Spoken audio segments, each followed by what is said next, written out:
আমাদের ওভারঅল 200টা যদি দেশ থাকে, সব দেশে কিন্তু বাংলাদেশ এম্বাসি অথবা বাংলাদেশ কনসুলেট নাই। এবং এই বাংলাদেশকে রিপ্রেজেন্ট করার মতন বিদেশের মাটিতে যদি সরকারের পক্ষ থেকে বাংলাদেশ থেকে কেউ না থাকে, তখন যেটা হয়, তখন অনেক কিছুই অনেক এলোমেলো হয়ে থাকে। ফরেন মিনিস্ট্রির ইন্টারভেনশন, প্রবাসী মিনিস্ট্রির ইন্টারভেনশন করতে করতে আপনারা নিশ্চয়ই জানেন, দোতলা তিনতলা টেবিল ঘুরতে ঘুরতে অনেক বছর চলে যায়। সো এই জায়গাতে অনেক বেশি প্রবলেম এখনও রয়ে গেছে, বাট আশা রাখি এই সরকারের আমলে এই জিনিসগুলো অলরেডি কনভেড এবং আইডেন্টিফাইড। এই জিনিসগুলো যথাযথ সময় ইন্টারভেনশন হয়ে এগুলা নতুন করে খোলা হবে। এবং যারা যারা এখন যেই দেশে কনসুলেট অথবা বাংলাদেশ এম্বাসি আছে, যেখানে যেখানে অ্যাম্বাসেডার নাই, অথবা যেই জায়গায় কনসুল জেনারেল অ্যাপয়েন্টেড আছে, দেখা গেছে যে তারা বিভিন্ন বিউরোক্রেটিক কারণে তারা কখনো, অনেকে দেখা যায় অফিস প্রধান ছিল না। অফিস প্রধান তারা যখন না থাকে এবং তাদের আন্ডারে যখন 20-30টা লোক থাকে, তারা কাকে কি কথা বলবে, কাকে কতটুকু কী কাজ করবে, এটা তারা বুঝে উঠতে পারে না। এটা বুঝে উঠতে তাদের 1-2 বছর চলে যায়, এবং যখন 1-2 বছর চলে যায় তার আরেক জায়গায় ট্রান্সফার হয়ে যায়। 90-91 সালে উপসাগরীয় যুদ্ধের সময় আমি সৌদি আরব এবং কুয়েতে চাকরি করেছি। এর বাইরেও আফ্রিকার একটি দেশে আমি জাতিসংঘ শান্তিরক্ষী বাহিনীর সদস্য হিসেবে কাজ করেছি।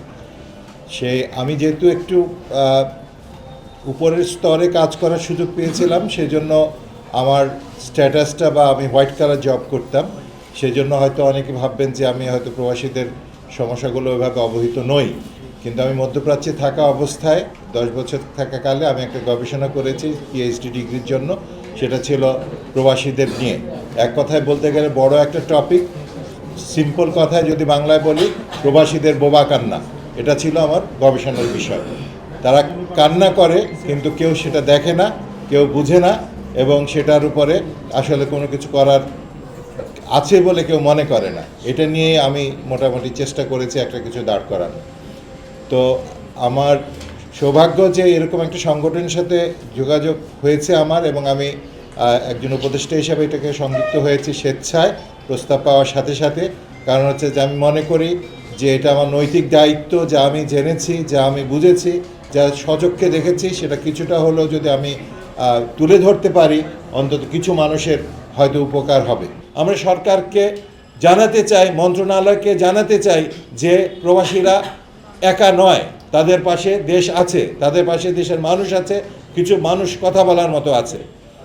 আপনারা জানেন যে এই বিগত আন্দোলনের সময় প্রবাসীরা যখন রেমিটেন্স পাঠাবে না বলে একটা সিদ্ধান্ত নিল, সরকার কিন্তু চুপ থাকতে পারেনি।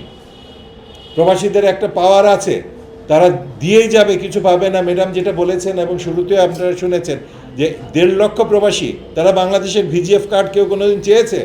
বাংলাদেশে কোনো সরকারি হাসপাতালে যে লাইন ধরেছে ওষুধের জন্য? কখনো যায়নি। এবং তারা যদি 4 জন প্রবাসীর দায়িত্ব নেয়, তো 1.5 লক্ষ লোক, 1.5 কোটি মানুষ প্রবাসী, 6 কোটি মানুষের দায়িত্ব নিয়েছে। এই 6 কোটি মানুষকে খাদ্যের জন্য রিলিফের লাইন ধরতে হয় না। দুর্ভাগ্য হলো রাকিয়াপাদের মতো কিছু মানুষের, যারা প্রবাসে যে তারা নির্যাতিত হয়েছেন, কিন্তু এর বাইরে যারা প্রবাসী মোটামুটি বেতন নিয়ে বেঁচে আছেন, তারা কিন্তু সরকারের এই সমস্ত চাপগুলোকে কমিয়ে দিয়েছেন, সামাজিক একটা আবহ তৈরি করেছেন। তারা বাংলাদেশে টাকা পাঠিয়ে অনেক উদ্যোক্তা সৃষ্টি করেছেন, নিজের ছোট ভাই বোনদেরকে ভালো লেখাপড়া করার সুযোগ করে দিয়েছেন। কিন্তু সে ভাইটা যখন প্রবাসের পাঠানো তার বড় ভাইয়ের টাকার জমি কিনছে নিজের নামে, সে প্রবাসী এসে বাংলাদেশে কোথাও কিছু বলতে পারে না। ছোট ভাই তো নিয়েছে, আপনারই তো ভাই, আল্লাহ তো আপনাকে অনেক দিয়েছে। এই হলো একজন পুলিশ কর্মকর্তার বক্তব্য। তারপরে পেশাজীবীরা যে যেখানে আছেন, প্রবাসী শুনলেই তার প্রতি মনে হয় যে সে একটা টাকার যন্ত্র, চাপ দিলেই বোধহয় টাকা বের হবে। সব জায়গাতে তার কাছ থেকে বেশি টাকা নেওয়ার চেষ্টা করে। এই দুঃখ, কষ্ট, দুর্ভাগ্যের কথাগুলো আমরা সমাধান দিতে পারবো না। We are not striking force. আমরা যেটা ম্যাডাম ভালো করে বলেছেন, যে আমরা যোগান দিতে পারবো, আমরা সচেতন করতে পারবো, তথ্য অধিকার আইনে আমরা জানতে চাইতে পারবো যে আপনি কেন এই গত 6 মাসে একটা ডেড বডি আনতে পারলেন না। আমি তথ্য অধিকার আইনের অধীনে সেটা জানতে চাই। শিক্ষা মন্ত্রণালয়ের নীতি আছে যে প্রবাসীদের সন্তানদেরকে সুযোগ সুবিধা দেওয়ার, স্ট্যাটিস্টিক্স নেয়, বলতে পারবে না যে এটা কী করেছে। স্বাস্থ্য মন্ত্রণালয়ের প্রবাসীদের দেওয়ার সুযোগ সুবিধা আছে। আমরা ধন্যবাদ জানাই, বর্তমান সরকার প্রবাসীদেরকে মূল্যায়ন করেছেন।